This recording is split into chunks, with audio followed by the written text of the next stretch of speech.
The only way to discourage inappropriate behavior is to make it clear that someone is watching and that there will be consequences for violations.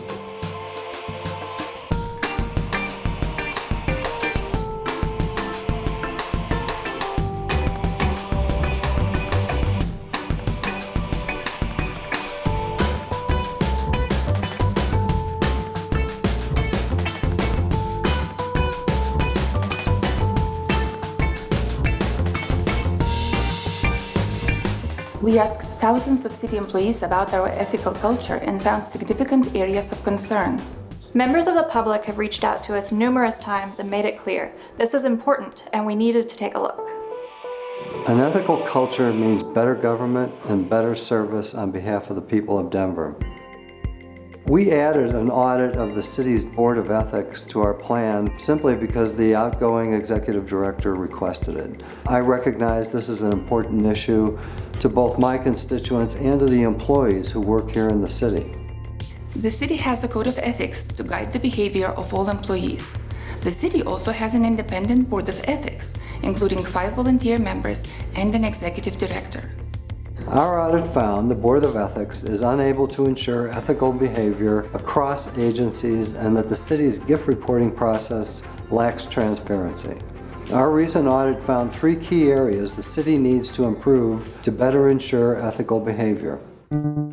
First, the Board of Ethics has no enforcement authority. The board can hear inquiries and complaints about ethics concerns. It can also issue findings and recommendations regarding alleged violations of the code. However, the board cannot force agencies to take any action based on those hearings and findings. It's up to the agency head to take action or not in response to ethics complaints. The board also is not the only avenue for reporting ethics complaints.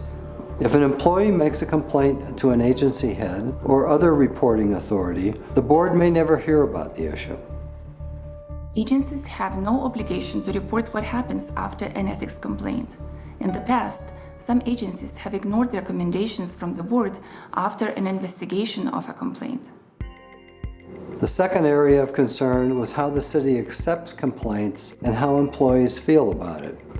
While anyone can file an ethics complaint with the Board of Ethics, the complaint can't be anonymous. All complaints must include name, home address, email address, and telephone number of the employee. The subject of the complaint must receive all of that information. We surveyed the more than 14,000 employees in the city. We found that most employees who responded said they would not file an ethics complaint if they could not do so anonymously. Many of those who told us they had observed unethical activity and had not reported it also said they feared retaliation or did not expect any action. I believe we need safeguards to avoid abuse of the system and a safe place for ethics complaints. The board should not open any investigations without determining the credibility of the complaint, but we do recommend a more robust whistleblower program. The third issue we identified and discussed with the board and the clerk and recorder's office involves gift reporting. Not all elected officers and their appointees submitted their required disclosures. Once officers do submit their disclosures, the city does not require a review of them. Even if the city did review the forms, the information submitted would not be sufficient to determine compliance. Without sufficient detail, allowable gifts could look suspect or unallowable gifts could be hidden.